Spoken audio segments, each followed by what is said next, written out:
Have you ever noticed how some people stay calm in every situation, speak softly in every conversation, and never seem to lose their temper, yet somehow feel as if their life is slowly being decided by everyone else except themselves, without a single argument ever taking place? At first, this calm feels like wisdom because the world praises those who do not react, who do not argue, who do not disturb the peace, and who always appear emotionally controlled no matter what happens around them. But there is a quiet truth most people discover too late, and that is this: calmness without choice slowly turns into surrender, and surrender, when unnoticed, becomes the silent loss of control over one's own life. Today's story is not about anger, and it is not about losing control in a loud or dramatic way, but about how staying calm for too long in the wrong moments can slowly remove your voice without you ever realizing when it happened. Stay with me until the end of this story, because at the end I will share a small, gentle practice that can help you tell the difference between true inner calm and the kind of calm that quietly gives your power away.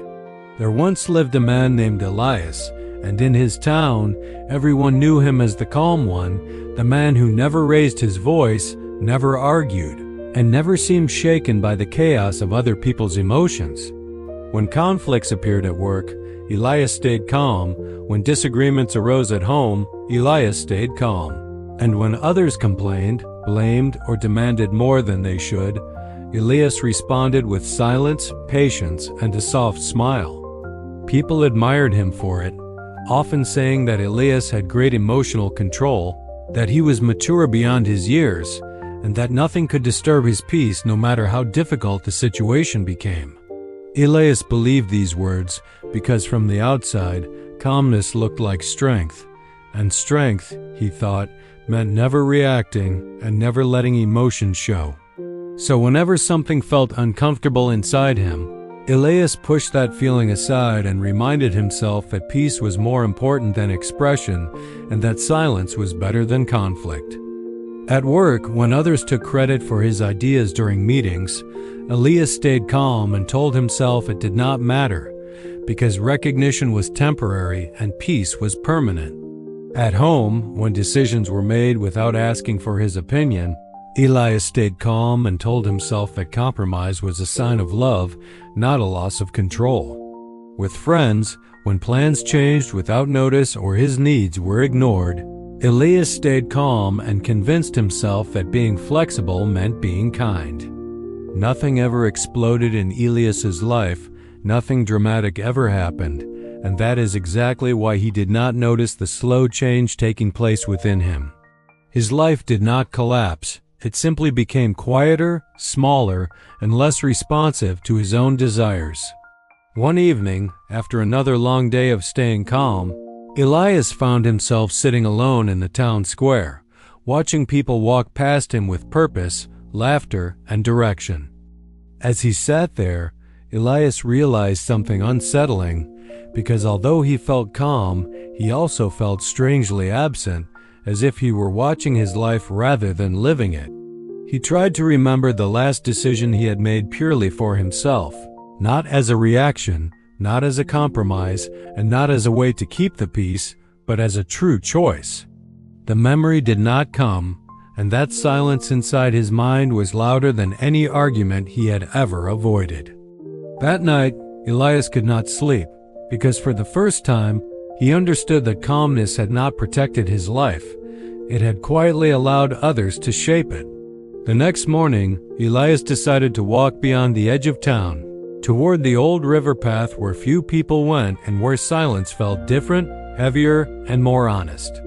As he walked, he noticed how light his steps felt, yet how heavy his chest seemed, as if something unspoken had settled there over many years. Near the river, Elias met an old ferryman who sat beside a small wooden boat, repairing a rope that had clearly been worn thin by time and repeated use. The ferryman looked up at Elias and asked quietly why a man who looked so calm carried such a tired expression in his eyes. Elias hesitated, then answered honestly that he had spent his life staying calm, yet somehow felt he no longer had control over where his life was going. The ferryman listened without interrupting, then slowly lifted the rope he was repairing and showed Elias how thin it had become from holding weight it was never meant to carry forever. "This rope did its job well," the ferryman said softly, "but it was never meant to carry the boat alone, day after day, without being replaced or reinforced."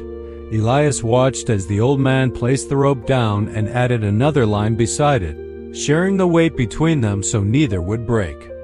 "Calmness," the ferryman continued, "is like this rope, useful when chosen, but dangerous when used to carry every burden without question." In that moment, Elias understood that his calm was not a choice anymore, but a habit, and habits, when left unchecked, quietly decide our lives for us. The ferryman did not give advice, did not offer solutions, and did not tell Elias what to do next, but simply returned to his work, leaving the silence to speak for itself. Elias sat by the river for a long time, watching the water move freely, sometimes gently, sometimes forcefully, always responding honestly to what lay in its path. He realized that the river did not stay calm out of fear, nor did it remain silent to keep peace, but moved according to its nature and direction. For the first time, Elias saw that true control was not about suppressing reaction, but about choosing when and how to respond.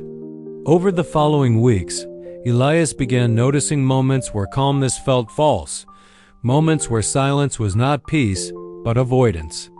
When a colleague interrupted him, Elias paused, felt the familiar urge to stay calm, and then spoke anyway, not loudly, but clearly. When a decision at home excluded him, Elias expressed his thoughts without anger, but without disappearing either. Each time he chose expression over automatic calm, something inside him felt lighter, as if a part of his life was slowly returning. Not everyone liked this change, because some people had grown comfortable deciding things for Elias while he remained silent. But Elias noticed that discomfort was not the same as loss of control, and that temporary tension often led to long-term balance. His calm did not disappear, but it transformed, becoming something alive rather than something heavy. Elias learned that calmness is powerful only when it follows choice, not when it replaces it. Years later, Elias would remember the ferryman and the rope, understanding that strength lies not in carrying everything alone, but in knowing when to share weight and when to speak. Now, my friend, let me share the small practice I promised, something gentle you can try without effort or force. Tonight, or whenever you feel calm but uneasy, sit quietly and ask yourself one simple question. Am I calm because I choose to be, or because I'm afraid to speak? Do not judge your answer, and do not try to change it immediately. Simply notice what comes up inside you. If you feel tension behind the calm, place your hand on your chest and take one slow breath, allowing yourself to acknowledge what you are holding back. Then ask yourself what one small sentence you might say today that would return a piece of control to your life. It does not need to be dramatic, it only needs to be honest. True calm grows stronger when it stands beside expression, not when it hides behind silence. Many people lose control not because they are loud, but because they are quiet for too long. And many lives are shaped not by conflict, but by unspoken choices repeated every day. When you notice your calm becoming heavy, that is not peace asking you to stay silent, but your life asking you to respond. Control does not come from suppressing yourself, but from staying present in your own story. One honest sentence can return more power than years of silent endurance. And one conscious choice can turn calmness back into strength. If this story felt familiar, it may be because you have been calm for a long time. And if so, remember that your voice is not a threat to peace, but a bridge back to yourself. Calm is not the absence of reaction, but the presence of choice. And when calm is chosen, not forced, life slowly begins to move in your direction again. If this story touched you, take a moment to like the video, share it with someone who may need it, and subscribe to Wisdom Tales for more quiet stories that help you reclaim what was never meant to be lost. Until the next story, stay calm when you choose, speak when you need. And remember that control begins the moment you decide not to disappear.